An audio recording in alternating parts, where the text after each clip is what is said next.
अस्सलाम वालेकुम नाजरीन। सलमान जफर पाक यूएस मीडिया की तरफ से आपके खिदमत में फिर हाजिर है। जैसा कि आपको पता है, हम मुख्तलिफ नए नए प्रोग्राम लेके आते रहते हैं। तो इसको जो है, आज जो है प्रोग्राम, जो ये स्पेशल प्रोग्राम हमने की है, जो आजकल मुतनाज़ा हुआ है।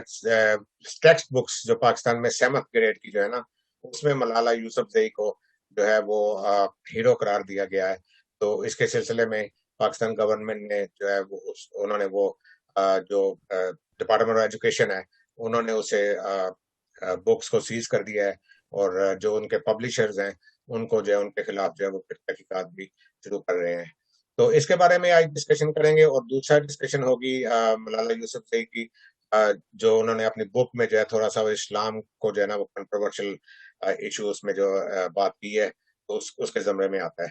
तो आज हमारे साथ सीनियर मोस्ट सहाफ़ी जो हैं, जर्नलिस्ट अली सलमान साहब हैं। जैसा कि पहले भी ये प्रोग्राम में हमारे आते रहे हैं साथ। और ये बीबीसी में लाहौर के नुमाइंदे थे, बहुत साल वहाँ पे काम किया उन्होंने। अब आजकल वो अमेरिका में सेटल हो गए हैं। दूसरे हमारे मेहमान जो हैं वो कारगी हैं, जो ऐसावाड़ी की तरफ से हैं। वो अपने प्रोग्राम, स्टेज प्रोग्राम वगैरह करती हैं, शोज करती हैं, डांस भी बड़े अच्छे करती हैं। तो उनको जो है बुलाया है कि वो भी, इसलिए कि वो भी मलाला यूसुफजई के बारे में जानती हैं। तो अब शुरू करते हैं। अस्सलाम वालेकुम अली सलमान साहब। वालेकुम अस्सलाम जी, बहुत शुक्रिया आपने मुझे मौका दिया बात करने का।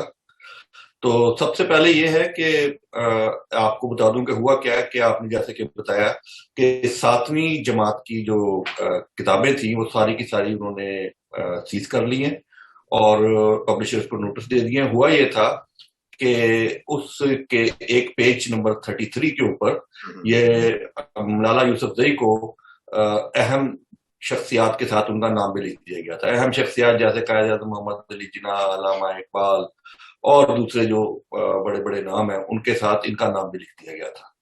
तो उसके ऊपर पाकिस्तान के अंदर एक प्राइवेट स्कूल्स एसोसिएशन है, उन्होंने एक डॉक्यूमेंट्री भी जारी की और उसके जो प्रेसिडेंट है काशिफ मिर्जा, मैं उनको जानता हूँ, बड़े पुराने वो उसके हैं। तो उन्होंने एक प्रेस कॉन्फ्रेंस भी की और उसमें उन्होंने कहा कि मलाला यूसुफजई ने कोई किताब लिखी है, मैंने नहीं पढ़ी, जो सीधी बात है आपको बता दूं। और उन्होंने उसके कुछ हवाले दिए कि उसके उन्होंने पेज के ऊपर कुछ पेज 33 पर, पेज 33 तो खैर इसका था कि उन्होंने अपनी किताब में किसी जगह पे कोई ऐसी बात की है जिससे इस्लाम को नुकसान पहुंचा है, या वो उनकी बातें या नजरियात ऐसे हैं जो पाकिस्तान के और मुसलमानों के फैमिली सिस्टम के खिलाफ हैं। और उन्होंने कुछ मिलिट्री के खिलाफ भी बात की है। तो इस वजह से उनका ये कहना था कि जब वो इस किस्म की बातें करती हैं तो वो पाकिस्तान के नजरिए से, इस्लाम के नजरिए से, पाकिस्तान के फैमिली सिस्टम से मुतसादिम है। और ऐसी लड़की को आप इतने बड़े बड़े नामों के साथ आप उसका नाम नहीं जोड़ सकते। तो ये उनका एतराज था, जिसके ऊपर पाकिस्तान के कुछ इदारे भी हरकत में आए, कुछ जो थे हुकाम, उन्होंने नोटिस लिया और उनका नाम वहां से निकाल दिया गया। ये मैं बता दूं कि ये किताब ऑक्सफोर्ड यूनिवर्सिटी प्रेस ने छापी थी, दरसी किताब 7वीं जमात की। तो वो उसके ऊपर अब पाबंदी लगा दी गई है। और अब ये बात एक बहुत कंट्रोवर्शियल हो गई है, क्योंकि मलाला यूसुफजई के बारे में जो तनकीद की गई है, जो उसके बारे में कहा गया है, जो काशिफ मिर्जा ने कहा, जो मैंने सुना और जो उन्होंने रेफरेंस दिया, उसके अंदर उन्होंने कोट अनकोट नहीं कहा। उन्होंने एक बात की है कि उनकी किताब के अंदर ये लिखा गया, उसके सियाक व सबाक क्या थे वो नहीं हमें पता। लेकिन वो ये कहते हैं कि उन्होंने मिलिट्री को और काम को, मुसलमानों को या इस्लाम को मिलिटेंट करार दिया है। मिलिटेंट का, हाँ, मिलिटेंट का पाकिस्तानी आर्मी अब तर्जुमा जो है वो थोड़ा सा कंट्रोवर्शियल सा है। क्योंकि मुझे याद है कि जब खालिस्तान की तहरीक चल रही थी तो वो उनको एतराज था कि हमें दहशतगर्द मत कहा जाए। तो उन्होंने रेडियो के लोगों को और टीवी के लोगों को खालिस्तान की तहरीक में कत्ल करना शुरू किया था। तो उन्होंने फिर दहशतगर्द का नाम या आतंकवादी का नाम हटा के मिलिटेंट करना शुरू किया था, जिसपे उनको एतराज नहीं था। तो मिलिटेंट का क्या एग्जैक्ट मतलब है, वो उसको अस्करी कार्रवाई करने वाले कह लें या कुछ भी कह लें, तो उन्होंने ये कहा। तो अब इसकी तशरीह जो है वो आप दोनों तरफ लेके जा सकते हैं, लेकिन जो पाकिस्तान का एक, जिसे आप कंजर्वेटिव तबका कह सकते हैं, उन्होंने इस चीज को बहुत बुरा मनाया है। और आपको पता है कि पाकिस्तान में एक खास किस्म की सोच रखने वाले जो लोग हैं और उनको फॉलो करने वाले लोग हैं, उनकी बहुत बड़ी तादाद है और वो बहुत बड़ा सर्कल है। तो ये अब तक की सूरत हाल है। तो इसके ऊपर फिर हम डिस्कस करते हैं। गार्गी साहबा से भी पूछे आप, और आप भी कुछ बताएं हमें। हाँ बिल्कुल, उससे उनसे मैं पूछता हूँ, मैं फिर आपकी तरफ दोबारा आता हूँ। जी अस्सलाम वालेकुम गार्गी जी, वालेकुम सलाम। क्या हाल है? ठीक है सर, थैंक यू फॉर बस ज्वाइनिंग। मैं ठीक हूँ। जी बोलिए। Thank you for joining. हाँ जी जी। बहुत शुक्रिया आपको। हाँ जी। अच्छा, ये आप बात सुनिए आपने, मैंने भी पहले थोड़ा सा रेफर कर दिया, उसके बाद अली सलमान साहब जो हैं हमारे बहुत ही एक्सपर्ट सीनियर जर्नलिस्ट हैं, तो उनको जो है उन्होंने आप बताया, तो उसके बारे में जरा अपनी राय देंगी आप? इसलिए कि मैं एक थोड़ा सा इसमें वाजे कर दूं कि जो है ना मिलिटेंट, मिलिटेंट वर्ड जो है ये अ, इसको जैसे मर्जी ले लें, जैसे अली सलमान साहब ने कहा है, मगर आपको पता है कि ये वेस्टर्न कंट्रीज में मिलिटेंट को का वर्ड क्यों यूज किया जाता है और कैसे यूज किया जाता है, तो इसके बारे में थोड़ा सा आप अपनी राय दें प्लीज। जी मैं कोशिश करती हूँ। मैं क्या बोलूँ, मलाला को बहुत ही इज्जत करती हूँ, लेकिन अभी जो कंट्रोवर्सी आई है तो इसके ऊपर मैं ज्यादा कुछ नहीं बोल सकती। लेकिन जब कोई कुछ बोलते हैं बहुत सोच समझ के बोलना चाहिए। बिकॉज क्या होता है कि एक बार लफ्ज अगर होठ से निकल जाता है उसको वापस लेना बहुत मुश्किल होता है। मिलिटेंसी एक बहुत ही स्ट्रॉन्ग वर्ड है जिसको हम उर्दू में दहशतगर्द करते हैं कहते हैं, और हिंदी में आतंकवादी कहते हैं। और जिनका हरकतें फौज के साथ मिलता जुलता नहीं है, क्योंकि फौज जो होते हैं कोई भी वतन का, उनका एक डिसिप्लिन होती है, एक प्रोटोकॉल होता है। तो उनका जो काम होता है अपने वतन को रक्षा करना, सेफ और सिक्योर रखना, अपने आवाम को, अपने जमहूरियत के ख्याल रखना। और मिलिटेंट जो होते हैं वो अपने मकसद को कामयाब रखने के लिए कभी प्रोटोकॉल्स का इस्तेमाल कम करते हैं या तो नहीं करते हैं। और फौज को मिलिटेंट बोलना ये मेरे तरफ से आई डोंट अप्रिशिएट। और पता नहीं क्यों ऐसे मलाला ने बोली होगी, शायद उसके ऊपर जो हमला हुई थी तो शायद उसके दिल में कुछ गम अभी भी है कि उसके ऊपर जब हमला हुई थी पाकिस्तान के तब का जो हाल था, आई मीन नहीं होना चाहिए था ऐसे हमला।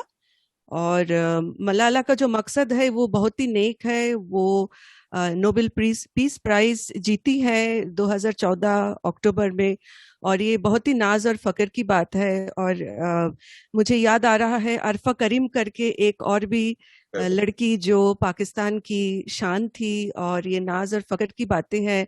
मलाला जैसे, अरफा करीम जैसी ख्वातीन अगर आगे आए तो देन कोई भी वतन का बहुत अच्छी तरक्की हो सकती है। क्योंकि वुमेन एम्पावरमेंट और एंटरप्रेन्योरशिप के बारे में जो हमने पिछले बैठक में बहुत कुछ डिस्कस की थी, बातें की थी, तो हमें ख्वातीनों के बारे में सोचना चाहिए। और उनके जो फ्लॉज है उसको कभी कभी थोड़ा सा साइड में रख के उनकी जो पॉजिटिविटी है, जो ऑप्टिमिज्म है, उसको आगे लाना चाहिए। तो इतना ही मैं कह सकती हूँ इसके बारे में। लेकिन अगर मलयालम ने फौज को मिलिटेंट के साथ कंपेयर की है तो मुझे सही नहीं लगा इस बात।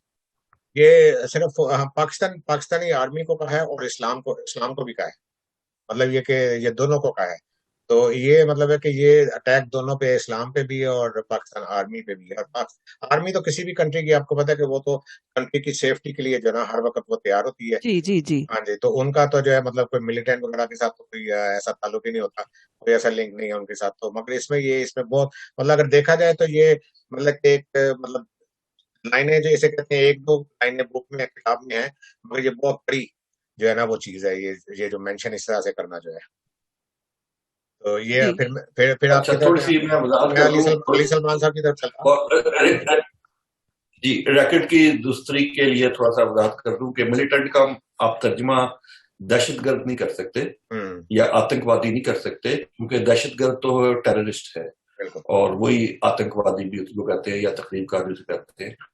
अभी मैं देख रहा था मिलिटेंट का, उसके ऊपर जो है डेफिनेशन है थोड़ी सी, वो ये है कि वो लोग जो अपने सियासी मकासद या कोई तंजीमी मकासद हासिल करने के लिए ताकत के इस्तेमाल पे यकीन रखते हो, उन्हें मिलिटेंट आमतौर पे कहा जाता है। और ये नॉर्मली ज्यादातर ये नेगेटिव उसमें ही इस्तेमाल होता है। तो ये थोड़ी सी वजाहत की जरूरत थी यहाँ पे कि इसको दहशतगर्द या वो तफरीक का ना समझा जाए।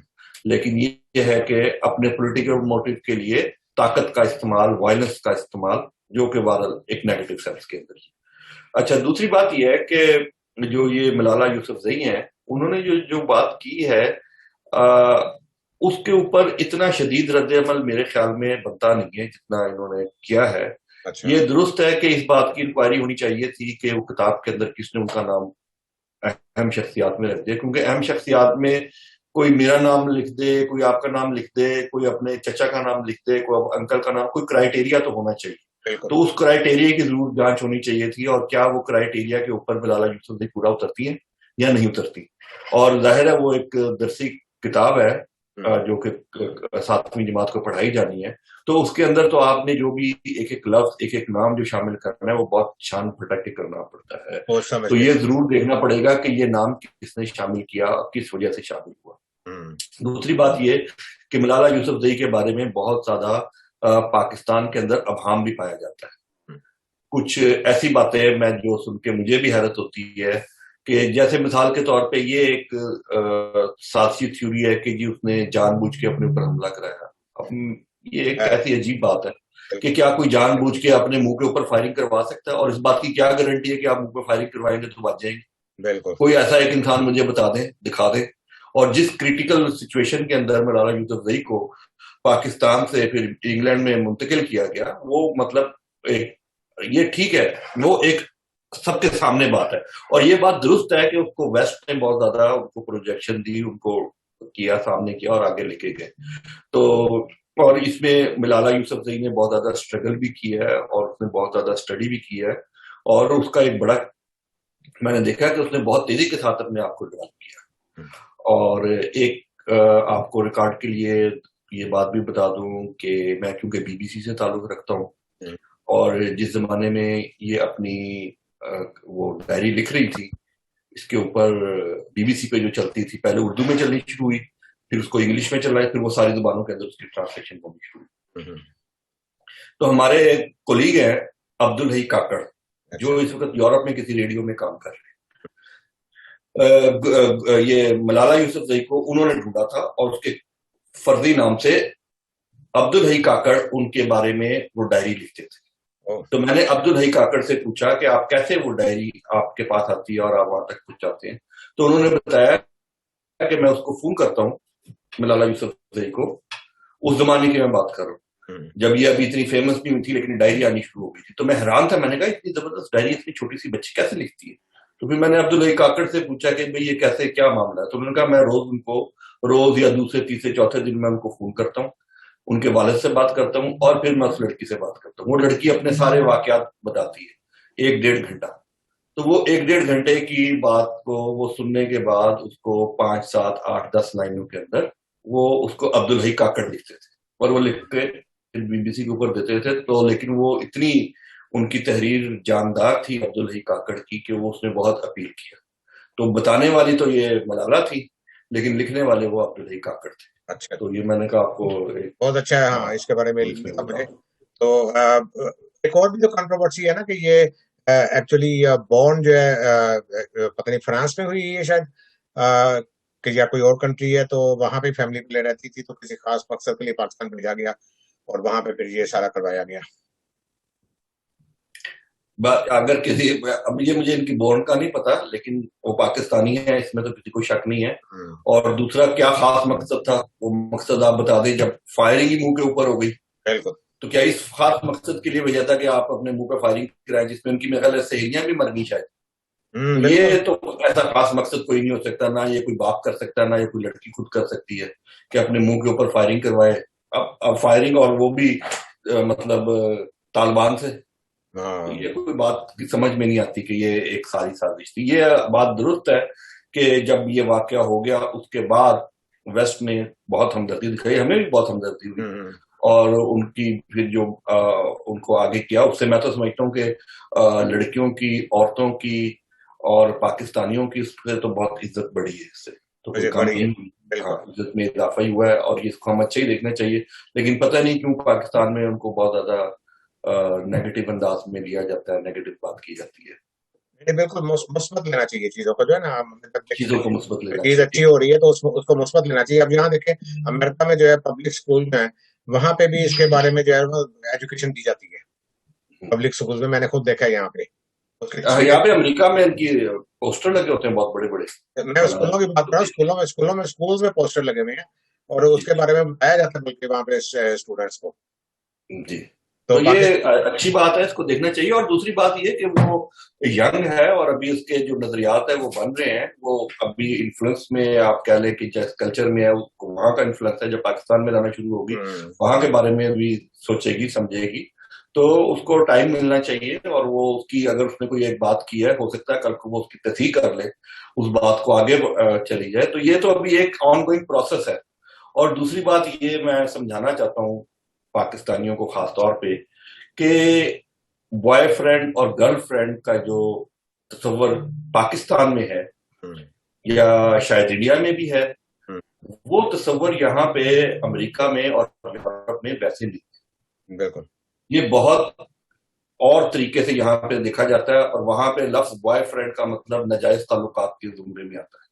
पाकिस्तान के अंदर भी और इंडिया के अंदर भी वो ये समझते हैं कि ये कोई नाजायज ताल्लुकात है और ये कोई गलत बात है, जबकि अमेरिका में और यूरोप में इसको इस तरीके से नहीं लिया जा सकता। मैं आपको बताता हूँ, मैं खुद बीबीसी में था, तो जब मैं यहाँ पे अमेरिका में शिफ्ट हुआ हूँ, माइग्रेट हुआ हूँ, तो मैंने इंग्लिश जुबान की क्लास अटेंड की। मैंने कहा फारिग ही हूँ, अब कोई काम तो था नहीं करने का, तो मैं वहां पे, तो एक टीचर थी, यंग टीचर थी, वो हमें पढ़ाती थी, और मुख्तलिफ मुल्कों के कोई 15-20 लोग जो थे वो क्लास अटेंड करते थे। तो वो जो टीचर थी हमारी, वन ऑफ द टीचर, उनके साथ काफी दोस्ती हो गई। तो क्लास में से किसी एक ने कहा कि आपकी शादी हुई है? उसने कहा नहीं अभी नहीं हुई। तो उसने कहा कि मैं आपके लिए दुआ करती हूँ कि आपको जल्दी कोई बॉयफ्रेंड मिले। हम्म। दूसरे ने भी कहा, तीसरे ने भी कहा। वो अब मुझसे पूछा, मैंने कहा नहीं नहीं नहीं, बॉयफ्रेंड नहीं है आपको, तो ये तो गलत बात है, मैं तो इसकी हिमायत नहीं करता, आपको तो हस्बैंड मिलना चाहिए। इस तरह की मैंने बात की। तो बाद में पता चला कि बॉयफ्रेंड और गर्लफ्रेंड बेसिकली यहाँ पे, क्योंकि कानून इतने सख्त बना दिए गए हैं मियाँ बीवी के बारे में, और उनके आपस में तलाक के कानून इतने सख्त हैं कि लोग वो उसके अंदर फंसना नहीं चाहते। तो वो उसका अल्टरनेट उन्होंने ये रखा है कि बॉयफ्रेंड गर्लफ्रेंड, और जब ये बॉयफ्रेंड और गर्लफ्रेंड उसके अंदर आ जाते हैं, ज़ाहिर मुसलमान नहीं है तो कलमे नहीं पढ़ने, कोई निकाह नहीं होना, तो बेशक शादी हो, बेशक गर्लफ्रेंड बॉयफ्रेंड हो, कोई इसका नहीं होगी। तो वो आपस में मियाँ बीवी की तरह ही रहना शुरू कर देते हैं, और जब कोई गर्लफ्रेंड या बॉयफ्रेंड हो, उसका फिर किसी और के साथ वो अपना ताल्लुकात जिस्मानी नहीं रख सकता। नहीं रख सकता। और ये हाँ, ना। अगर उसने रख दिया तो वो वहां से उस ताल्लुक से निकलेगा पहले। सही है। तो इसको ये एक तरह की यहाँ पे मैरिज ही समझा जाता है।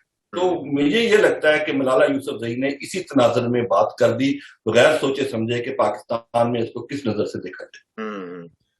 असल में भाई ये ना कि मलाला यूसुफजई जे ना, जब ये इस काम शुरू हुआ, ये फेमस मतलब जब होना शुरू हुई है, तो उस वक्त एज उम्र भी तो इतनी ज्यादा नहीं थी ना, बहुत छोटी उम्र छोटी की थी, छोटी बच्ची टीनेज थी। की। हाँ, हाँ क्लास तो इतनी स्कूल में तो जाती थी वो। हाँ तो इतनी समझ तो नहीं होती ना बच्चियों को, छोटे बच्चों हाँ, को। तो छोटी उम्र का कोई, मैं आपको बता रहा हूँ कि मैं बड़ी उम्र में यहाँ पे आया और मुझे नहीं समझती यहाँ पे बॉयफ्रेंड और गर्लफ्रेंड के कल्चर। हम्म। और सही मैंने बात। भरी क्लास में कह दिया नहीं मैं तो इसके खिलाफ हूँ बॉयफ्रेंड के। बाद में पता चला कि नहीं, वो तो ठीक बात कर रही थी। गलत नजर से देखा जाता है ना हमारे मुआशरे में असल में तो किसी हाँ, तो वो कल्चर का डिफरेंस है, बहुत ज्यादा डिफरेंस है कल्चर का। ये बात को समझना पड़ेगा कि लफ्ज ऐसा है, पाकिस्तान में, इंडिया में और लिहाज से दिया जाएगा, यहाँ पे और लिहाज से बिल्कुल totally different, totally different. Different. तो अब ये गार्गी जी से पूछते हैं, ये बॉयफ्रेंड और गर्लफ्रेंड का चक्कर जो है, आपकी नजर में क्या है ये? सलमान साहब और अली साहब, देखिए मैं अमेरिकी हूँ, लेकिन फिर भी मैं शादी में यकीन रखती हूँ।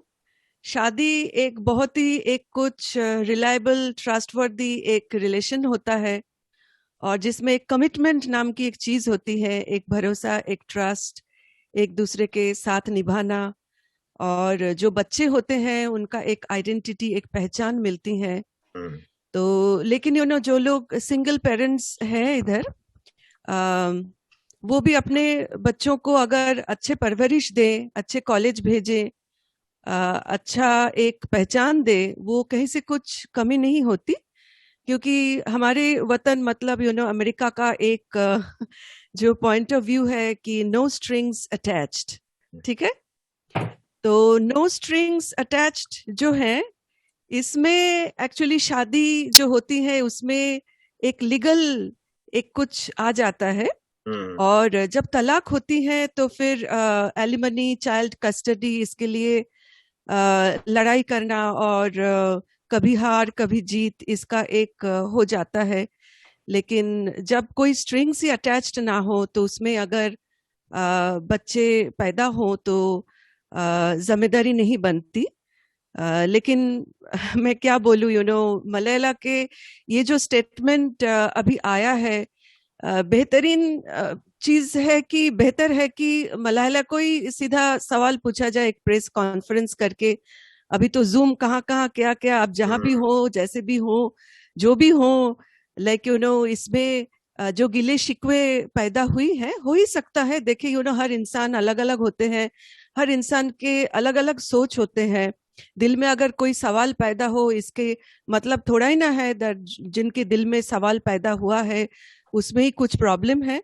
तो सवाल जो है होना चाहिए और उसको ही मलाला को ही पूछना चाहिए दैट उसने क्यों ऐसे कहा, कौन सी सर्कमस्टेंसेस, कौन सी सिचुएशन में ऐसे उसने बोली होगी। कभी कभी लोगों का सोच बदल जाते हैं जब लोग अपने वतन से दूर कहीं और वतन में रह रहे होते हैं, तो थोड़ा मॉडर्नाइज्ड हो जाते हैं, थोड़ा वेस्टर्नाइज्ड हो जाते हैं। और मलाला ने बहुत कुछ देखी है छोटी उम्र में। अभी तो वो 24 साल की है। आई थिंक 1997 जुलाई में उसकी वो पैदा हुई थी। तो 24 साल की लड़की है वो। और उसकी नजरिया जब वो पाकिस्तान में थी तब कुछ और था, स्वात केपीके, खैबर पख्तूनख्वा। तो फिर उसके ऊपर हमला हुई, उसने बहुत कुछ देखी, उसने बहुत कुछ झेली। और जैसे कि सलमान अली साहब ने कहा दैट कोई अपने ऊपर हमला ऐसे करवा नहीं सकते हैं, इट्स काइंड ऑफ, मुझे इस बात मैं बिल्कुल सहमत हूँ। सलमान अली साहब, आप बहुत ही पढ़े लिखे, वेल एजुकेटेड, वेल रेड है। और देखिए मलाला का जो मकसद था वो था एडुकेशन, एडुकेशन, एडुकेशन और एडुकेशन। उसने ये भी कहा, one child, one teacher, one book, one pen, and I would say, मैं ऐड करती हूँ, one voice, आवाज, ठीक है। तो जब एक एजुकेशन होता है तो then you research a lot of things, ठीक है। आपके मन में, आपके दिल में कोई भी सवाल पैदा हो ही सकता है, ठीक है। जैसे कि मैं हूँ, आप हो, तो मेरा जो नजरिया, मैं जैसे एक चीज को देखती हूँ, समझती हूँ, आजमाती हूँ, आपका कुछ और नजरिया होगा। लेकिन अगर आप मुझसे सवाल करें दैट गार्गी आपने ऐसे क्यों स्टेटमेंट दिया, तो फिर मुझे एक मौका भी मिलेगा अपने आप को समझाना दैट अली सलमान साहब या तो सलमान जफर साहब, मैंने इस चीज को तब इस नजरिया में देखी थी, इसलिए मैंने ऐसे स्टेटमेंट दी। लेकिन अगर आप मुझे बिना पूछे, बिना जाने, बिना समझे अगर आप मुझे क्रिटिसाइज करने लगे तो मुझे बड़ी दुख होगी। मुझे ये लगेगा कि सलमान जफर साहब या तो अली सलमान साहब मुझे ठीक से समझ नहीं पाए। तो मैं ये गुजारिश करूंगी, देखिए मैं actually I am looking for an united Pakistan. इसमें जो भी पॉलिटिकल पार्टीज है, पॉलिटिकल व्यूज है, जितने पॉलिटिकल पार्टीज है, रीजनल पार्टीज है, if you are all united, तभी मलाला या तो अरफा करीम जैसी और भी ख्वातीन, और भी बच्ची ऐसे पैदा होगी कि पाकिस्तान के नाम रोशन करे, पाकिस्तान को आगे लेके आए और शान बने। तो मैं क्या बोलूं, ये नाज और फकर की बातें हैं दैट पाकिस्तान ने ऐसे दो बंदी को जन्म दिया, पैदा की। अरफा करीम और मलाला यूसुफजई, जो एजुकेशन के बारे में इतना कुछ किया, इतना कुछ बोली, इतना कुछ करके दिखाया। करके दिखाना एक बहुत बड़ी बातें होती हैं।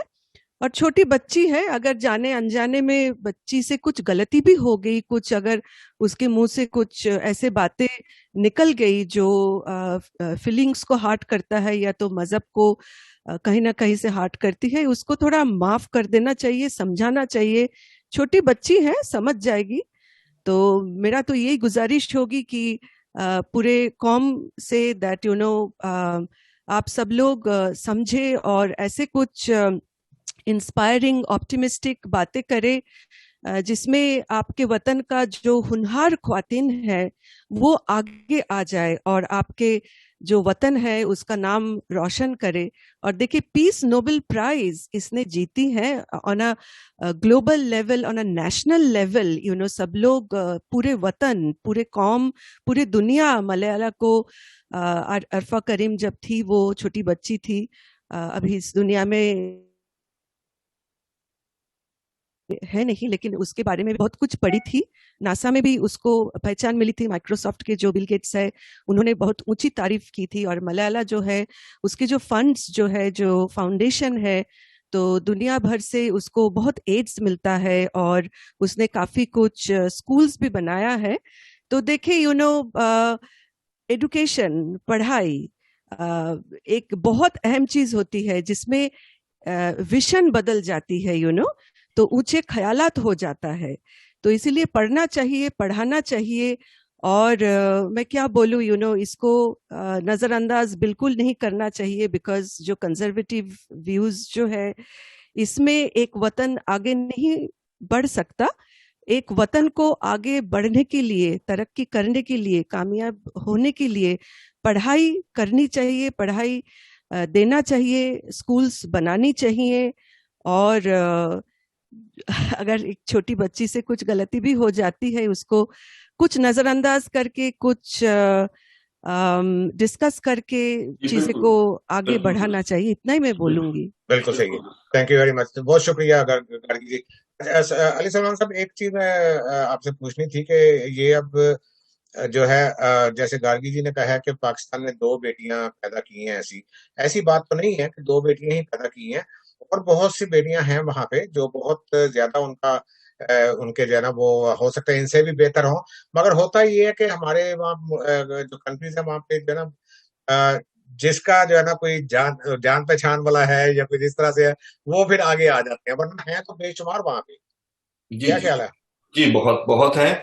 और दूसरी बात ये कि मैं ये समझता हूँ कि इनका जो नाम 7वीं जमात के निसाब से निकाला गया है, ये इसके ऊपर कोई इतना मतलब मुझे तो ये है कि पहले तो शामिल ही नहीं किया जाना चाहिए था, और अगर शामिल कर लिया गया है और निकाल भी दिया गया है तो इस बात को भी हमें समझना चाहिए कि कंसर्न क्या है। कंसर्न ये है कि ये जो बच्ची है, ये पाकिस्तान से बाहर अटैक के बाद गई, एक खौफनाक ऐसे उसके अंदर कि जिसमें इसकी जान जा सकती थी, उसके बाद ये गई। और जैसे कि आपने भी किया, गार्गी ने भी कहा कि उसके बाद ये यूरोप में ही रही है, और यूरोप में भी कहा कि प्राइम मिनिस्टर इनको मिलते हैं, अक़वाम मुत्तहिदा में जाती है ये, और इनका मतलब वेस्ट के अंदर इनका जो इर्द गिर्द जो लोग हैं वो वही है। तो अब सोचने की बात यह है कि अभी ये पूरी तरीके से, अभी हम ये समझते हैं कि पाकिस्तानी मुआशरे का इनको रहने का इनको मौका नहीं मिला। तो ऐसी लड़की को, ऐसी बच्ची को जब आप अहम शख्सियात की फहरिस्त में शामिल करेंगे, तो उससे ये खतरा पैदा हुआ वहां के लोगों को कि कहीं लोग उनको आइडियलाइज, आने वाली जो बच्चियां हैं वो उनको आइडियलाइज ना करनी शुरू करते हैं, और उनको आइडियलाइज करके जो उनकी बातें जो अभी तक पूरी तरीके से एलोबरेट नहीं हुई, सबको समझ नहीं आई कि उनकी क्या सोच है, उसके मुताबिक वो बॉयफ्रेंड और गर्लफ्रेंड का जो कल्चर है, जो इस्लामिक उससे मुतसादम है, जैसे वहां पे समझा जाता है, तो वो उस पे ना चल। तो ये एक खौफ है, और जाहिर है हमें अपने बच्चियों के बारे में, पाकिस्तानियों को अपनी बच्चियों के बारे में, अपने नई नस्ल के बारे में तो बहुत ज्यादा इसके बारे में वो केयरफुल रहते हैं, और रहना भी चाहिए। तो ऐसी सूरत हाल में मेरा ख्याल है कि हमें, अगर उन्होंने ये फैसला किया कि हमें ये मजीद इसके बारे में छान फटक करनी चाहिए, मजीद इन्वेस्टिगेशन करनी चाहिए और देखना चाहिए कि क्या कौन आइडियल हो सकता है हमारी बच्चियों के लिए और कौन नहीं हो सकता, तो मेरे ख्याल के मुताबिक ये कोई ऐसा फैसला नहीं है कि जिसके ऊपर हम बहुत ज्यादा तशवीश करें। हम ये समझते हैं कि अगर ऐसा किया गया है तो भी ठीक है। और थोड़ा सा मलाला को समझने की जरूरत है, थोड़ा सा पाकिस्तानी सोसाइटी को चाहिए कि वो मलाला को समझने की कोशिश करे। और वो एक बच्ची है, वो क्या पाकिस्तानी सोसाइटी के लिए थ्रेट हो सकती है? वो नहीं हो सकती थ्रेट। वो बहुत सारी आवाजें हैं, उन आवाजों में से एक वो भी आवाज है।